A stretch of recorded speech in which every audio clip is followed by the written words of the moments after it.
Das ist Zohra Nabi. Sie ist eine afghanische Journalistin und lebt in Kabul. Hörst du mich? Ich höre dich. Schön, dich zu sehen. Ihre Kolleginnen und Kollegen sind überglücklich, endlich das Land zu verlassen. Aber sie arbeitet weiter, recherchiert, stellt als einzige Frau den Taliban eine Frage. Wir sehen kein grünes Licht von Ihrer Seite. Können Sie etwas dazu sagen? Afghanistan ist gefährlich für JournalistInnen. Stürzte sich einfach auf mich und schlug zu. Warum flieht sie nicht auch? Was hält sie denn in Kabul? Glaubt sie wirklich, dass sie unter den Taliban weiter berichten kann? Die Recherche beginnt, als Mitte August die Taliban die Macht in Afghanistan übernehmen, in Kabul, und die Menschen das Land in Panik verlassen. Die neuen Herrscher versprechen Frieden, verkünden, es gebe weiterhin einen freien Journalismus im Rahmen der Scharia, was immer das auch sein mag, empfehlen aber den Frauen vorerst zu Hause zu bleiben, bis sich die Lage wieder beruhigt. Und dann meldet sich diese Journalistin im ZDF mutig zu Wort. Sie sagt: Ich kann Ihnen gar nicht beschreiben, wie sich mein Leben verändert hat. Auch das Wort Wandel trifft es noch nicht mal. Das ist kein Wandel. Das ist ein Unterschied wie Tag und Nacht. Eine Zeitenwende. Und dann kommt dieser kämpferische Satz. Wir Frauen bleiben. Wir bleiben im Land und wir werden den Taliban zeigen, dass wir hier sind, dass wir bleiben, dass wir gegen euch kämpfen und dass wir euch auch nicht zulassen, uns anzuhalten. Und das sagt sie mitten in Afghanistan, mitten in Kabul. Ich meine, wie mutig. Mich hat das total beeindruckt und auch neugierig gemacht. Ganz Afghanistan rennt zum Flughafen und will raus und ein paar Frauen leisten Widerstand. Wer sind diese Frauen, habe ich mich gefragt.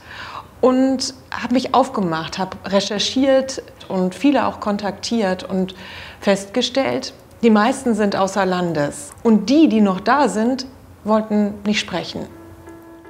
Da ich niemanden in die Öffentlichkeit drängen will, gebe ich die Recherche in dem Moment schon fast auf. Und dann meldet sich plötzlich eine Journalistin bei mir, Zohra Nabi, die ich gerade noch im ZDF gesehen habe. Reporterin und Gründerin von Bano TV, Frauen-TV, ein Sender von Frauen für Frauen. Und die einzige Journalistin unter lauter Männern, die dem Chefsprecher der Taliban eine kritische Frage stellt. Salam, Herr Mujaisid. Sie haben über viele Dinge gesprochen, aber niemand hat sich zur Situation der Frauen geäußert. Und diese ist doch völlig ungewiss. Wir sehen kein grünes Licht von Ihrer Seite. Gibt es irgendetwas, was Sie dazu sagen könnten?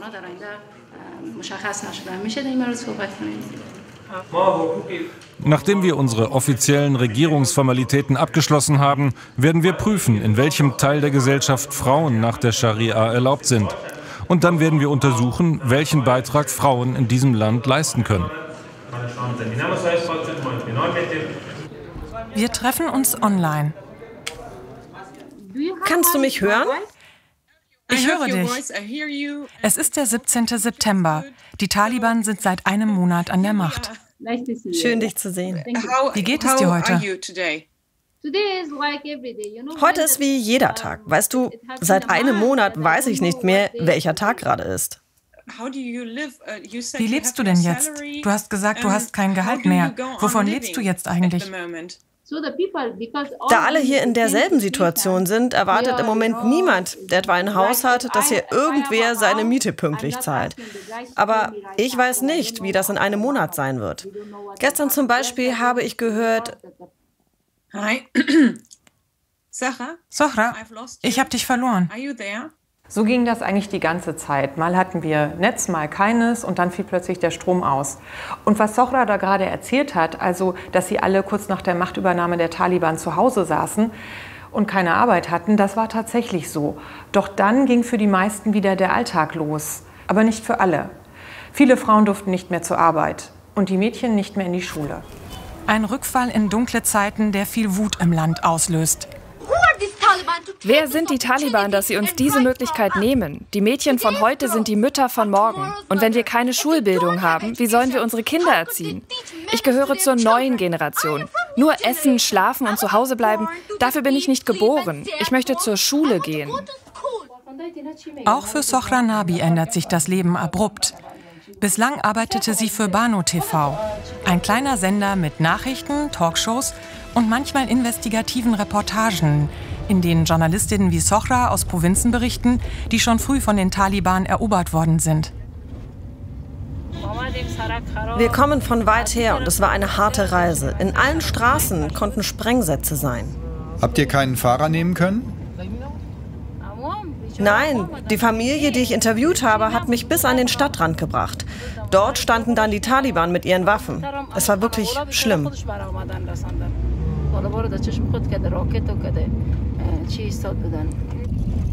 Alles vorbei. Es war mein Traum. Weißt du, ich habe immer davon geträumt, dass wir einen Sender haben für Frauen, der von Frauen gemacht wird.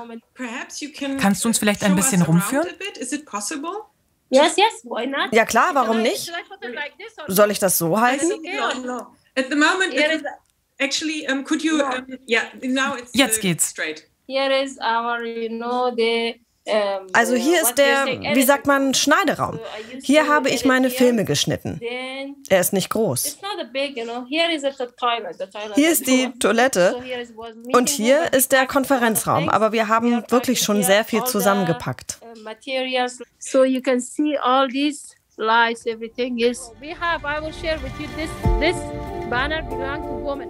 Alles muss raus. Alles muss weg.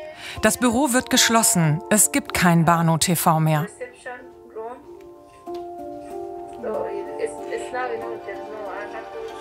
Es ist wirklich hart. Ich verliere mein Büro, ich verliere meine Kollegen, ich verliere alles. Am nächsten Tag habe ich die Chance, noch schnell mit dem Geschäftsführer zu sprechen, der sehnlichst auf den Anruf wartet, ausreisen zu können. Wie schätzt er die Situation für Sohra unter den Taliban ein?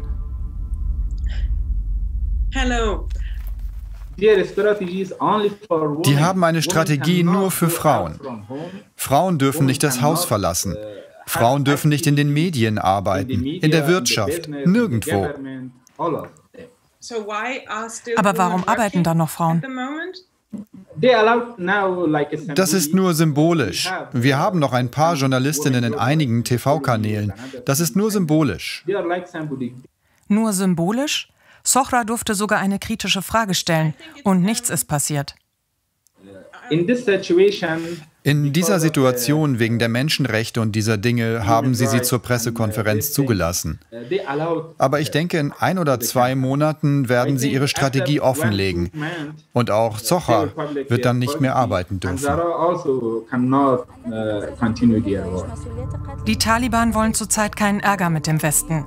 Doch in ihrer Ideologie lehnen sie berufstätige Frauen ab. Schon lange ist es in Afghanistan gefährlich für Journalistinnen. Allein im vergangenen Jahr sind 4 Frauen aus der Medienbranche ermordet worden. Bano TV hat seine Adresse deshalb immer geheim gehalten. Und doch arbeiten bis zur Machtübernahme der Taliban über 1000 Frauen in Verlagen und Sendern. Jetzt sind es laut Reporter ohne Grenzen nur noch 76. In diesen Tagen schickt mir Sohra ihre Aufnahmen aus der Provinz Ghazni, die auch von den Taliban eingenommen worden ist. Wir sind mit meinem Guide zum Markt gegangen. Fast alle Verkäufer und Käufer waren Männer. Nur selten konnte man Frauen sehen. Die Taliban patrouillierten auf dem Markt und diskutierten mit einem Verkäufer. Ich nutzte die Gelegenheit, um auch diese Szene zu filmen. Einer der Einheimischen sagte, die Taliban hätten verkündet, dass Frauen das Haus nicht ohne einen Mann verlassen, nicht zum Friseur gehen, keine Hausschuhe ohne Socken tragen und ihre Haare nicht lang tragen dürfen.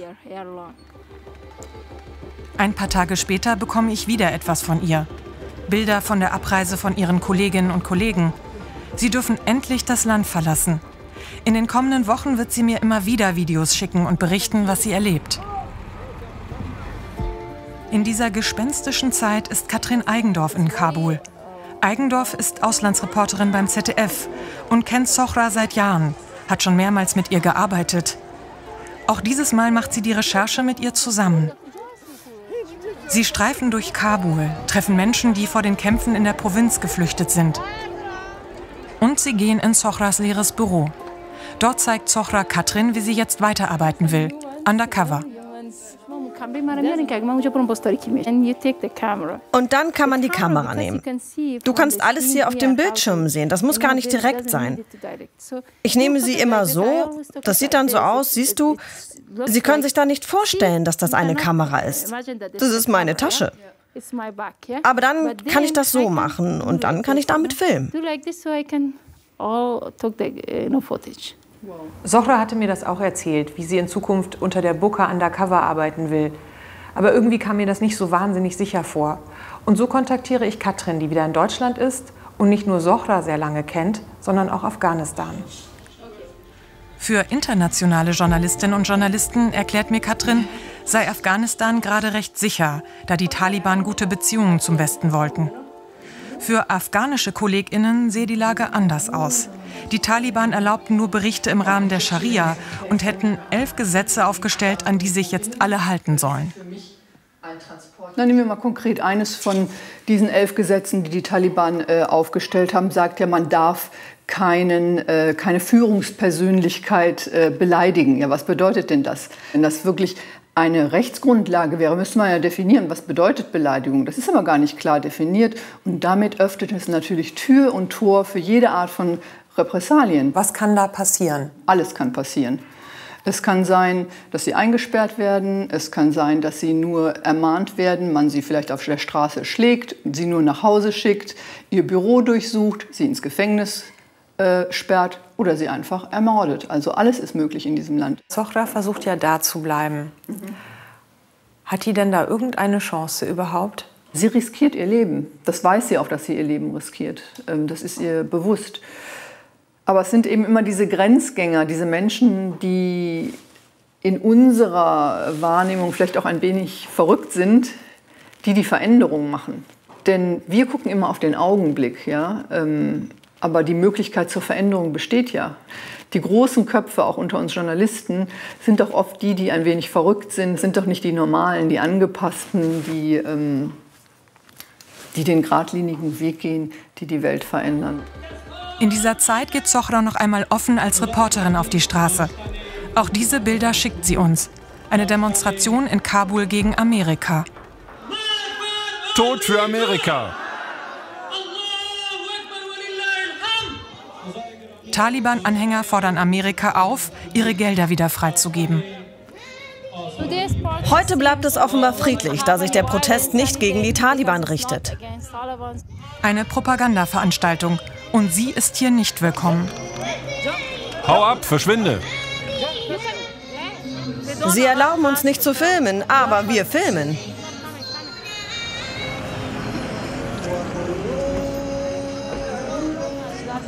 Kurz darauf sind Zohra und ich wieder verabredet. Ihr gehe es nicht gut, sie habe starke Kopfschmerzen, sagt sie, und berichtet dann von einer Gestalt, die sich ihr in der Dämmerung näherte. Es sah aus wie eine Frau, die komplett schwarz gekleidet war. Man konnte nicht einmal die Augen sehen. Und es war schon dunkel draußen. Es sprang mich einfach an. Es war groß und sehr dick und sehr stark und schlug dann einfach zu. It was, very strong, like this. Just jumped to me and he hit it like this. Bei meinem Auge, da sieht man es immer noch. My eyes, he still is. Das sind immer die Momente, in denen ich dann denke, ich bewundere ja wirklich ihren Mut. Aber muss das sein? Muss sie sich in eine derartige Gefahr begeben? Lohnt sich das? Zohra erzählt mir auch noch, dass sie danach die Sicherheitsbehörde der Taliban angerufen habe, mit der Bitte, den Vorfall aufzuklären. Sie wurde barsch abgefertigt, sagt sie. Keine Ahnung, wer das gewesen sei. Als Journalistin habe sie doch bestimmt viele Feinde. Wenn du an meiner Stelle wärst, was würdest du tun? Du lebst irgendwo und wenn dich jemand auf der Straße angreift, gehst du zu denen, die über dich bestimmen. Du fragst sie, warum haben die mich angegriffen? Okay, ich habe Feinde. Können Sie bitte meinen Feind finden? Kann man so noch arbeiten? Farida Nexat leitet von Toronto aus das afghanische Schutzzentrum für Journalistinnen, eine Partnerorganisation von Reporter ohne Grenzen. Zohra sei eine von 2 bis 3 Reporterinnen, die überhaupt noch rausgehen, sagt sie uns Mitte Oktober. Just a week back, Erst vor einer Woche hat der Minister sie von der Pressekonferenz ausgeschlossen und er hat gesagt, dass keine Journalistinnen an dieser Konferenz teilnehmen dürfen. Was soll das heißen? Journalist ist Journalist. Es bedeutet also, dass sie gegen die Dinge verstoßen, die sie zugesagt haben, dass sie sich nicht an ihre Zusagen halten. Farida versucht, allen JournalistInnen mit Hilfe von befreundeten NGOs und offiziellen Stellen aus dem Land zu helfen. Sie will auch Sohra endlich rausholen. Sie ist wirklich tapfer. Aber wir müssen sie retten. Ich möchte nicht eine engagierte Frau verlieren, die den Taliban doch nichts bedeutet. Für mich ist jede einzelne Frau in Afghanistan wichtig und insbesondere Journalistinnen. Es ist wichtig, sehr wichtig, für ihre Sicherheit und ihren Schutz zu kämpfen. Fight for their safety and for their protection. It is very important. Sohra ist gerührt, als sie das hört, bleibt aber hart. Sie wolle ihr Land nicht wieder verlassen. Als Kind habe sie schon einmal gehen müssen, weil ihre Eltern im Bürgerkrieg der 90er nach Pakistan geflohen seien. Nach Schule und Universität habe sie zurückgewollt. Ihre Familie war dagegen. Sie würde in diesem Land nur ihre Zeit verschwenden. In gewisser Weise haben Sie recht, denn ich habe 11 Jahre zuvor bei Null angefangen. Und es war wirklich schwer, einen Job zu finden, um in diesem Land klarzukommen. Und trotzdem kam ich hierher, um es zu schaffen. Aber natürlich ist es so, dass ich jetzt nach 10, 11 Jahren nichts mehr habe. Du musst wieder ganz von vorne anfangen. Aber für mich ist das keine Zeitverschwendung. In den Vereinigten Staaten oder in Europa oder im Iran oder in Pakistan, sie brauchen mich nicht, weil sie genug Leute haben, die für sie arbeiten, genug gebildete Leute. Ich wollte einfach nur irgendwo sein, wo mich jemand braucht und wo ich nützlich sein kann. Eine einsame Entscheidung. Im Oktober verlassen wieder viele JournalistInnen das Land. So wie Fatima Roshanian, die sich jetzt aus Albanien bei mir meldet. Eine Freundin von ihr aus Frankfurt übersetzt. Ich habe das Gefühl, dass ich von einer großen Höhe gestürzt bin und komplett gebrochen. Ich habe alles verloren. An dem Tag, als ich den Anruf bekommen habe, dass ich am nächsten Morgen das Land verlassen muss, hätte ich glücklich sein müssen. Aber ich habe geweint. Nicht nur was alle Frauen in den 20 Jahren erreicht haben, das ist alles weg. Wir haben alles verloren.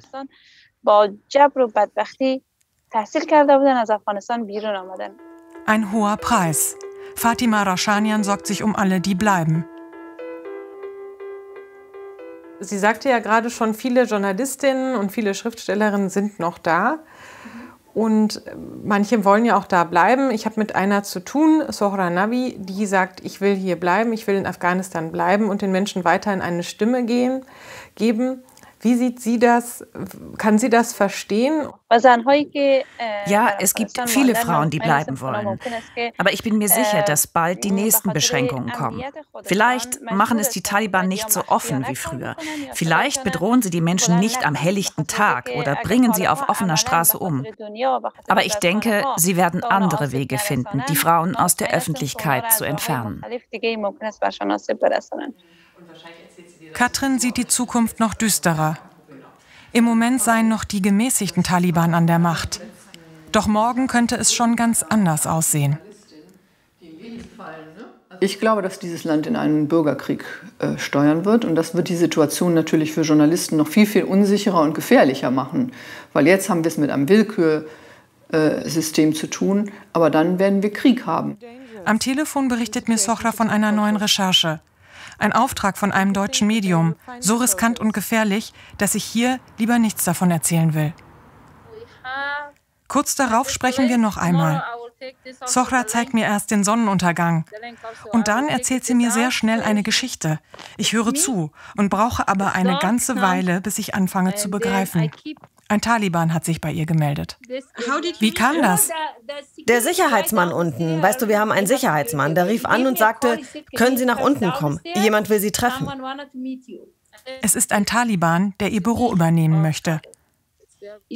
Er sagte, okay, wir werden für 6 Monate, vielleicht 1 Jahr kommen. Und danach wirst du vielleicht wieder zugelassen und kannst wieder arbeiten. Er hat sogar gesagt, nimm ein Zimmer für dich und gib den Rest an uns ab. Ein gemeinsames Büro mit den Taliban? Du erzählst das ja ganz locker, aber eigentlich ist das ziemlich schlimm, oder? Hoffen wir, dass sie nicht kommen werden. Aber das weiß ich natürlich nicht. Aber wenn sie es wollen, werden sie es bekommen. Am Ende habe ich nichts zu sagen. Sahra muss das Banu-Büro aufgeben. Aber ganz egal, von wo aus sie in Zukunft berichten wird und wenn es aus ihrer eigenen kleinen Wohnung ist, sie will weitermachen und hat auch schon, wie ich finde, ziemlich coole Ideen für einen eigenen Nachrichtenkanal, den sie jetzt aufziehen will. Was denkt ihr, ob sie weiter unabhängig berichten kann? Schreibt es uns in die Kommentare.